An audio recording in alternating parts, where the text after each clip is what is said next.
রোববার সকালে যদি Please এরকম গরম subscribe. গরম ডালপুরি হয়, চারটে কেন অনায়াসে আটটাও খেয়ে ফেলতে পারি, নেই কোনো ভয়।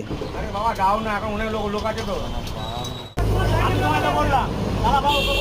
দোকানে এত ভিড়, দোকানদার মাথা ঠিক রাখতে পারছে না। রোববার বলে কথা, একটু তর্কাতর্কি হলেও মানুষ এই দোকানে ডালপুরি খাওয়া কিন্তু ছাড়ছে না। সকাল সকাল মেঘলা আকাশ, শুনলাম রেমাল নামে এক ঘূর্ণিঝড় আসছে হাওড়ার দিকে ধেয়ে। কিন্তু আমাদের হাওড়া বিলাডিঙি পশ্চিম পাড়ার গলির ঠিক উল্টো পাশে জগাদার বিখ্যাত ডালপুরির দোকান চোখে পড়তেই ঝড়ের কথা ভুলেই গেলাম। খুব জোর খিদে পেয়ে গেল, খুব জোরে খিদে গেল পেয়ে। তোমাদের তো আবার ছন্দ মিলানো ভয়েস ওভার চাই, এই কথাটা কেন জানি না, তবে বারবার আমি ভুলে যাই। হয়তো বয়স হয়ে যাচ্ছে তাই। শুধু কচুরি ডালপুরি খেলে হবে না, এবার থেকে একটু ব্রেনলিও খেতে হবে মনে হচ্ছে ভাই। আর এতক্ষণ যাকে ডালপুরি ভাজতে দেখলে তার নামই কিন্তু জগাদা। যাই হোক, অবশেষে ডালপুরি হাতে পেলাম। দোকানের সামনে ভিড় রয়েছে তাই আমার গাড়ি সিটের উপর নিয়ে চলে গেলাম। 7 টাকা নয়, ডালপুরি 5 টাকা করে দাম। সাইজটাও বেশ ভালো, আর ভেতরটা পুরে ঠাসা, আর আলু মটরের তরকারি দিয়ে খেতেও লেগেছিল খাসা। আর এতক্ষণে খেয়ে বুঝলাম ছোট্ট হলেও দোকানটির কেন এত নাম। তবে দোকানের সমস্ত তথ্য আজ আমি তোমাদের দিলাম। প্রথমবারে 4টে ডালপুরি দিয়েছিল, পরে আরো 2টো ডালপুরি আর সাথে আরো একটু তরকারিও নিলাম। Thanks তবে for সাবস্ক্রাইব watching. করতে ভুলো না, এই দোকানের খোঁজটাও কিন্তু আমিই দিলাম। বা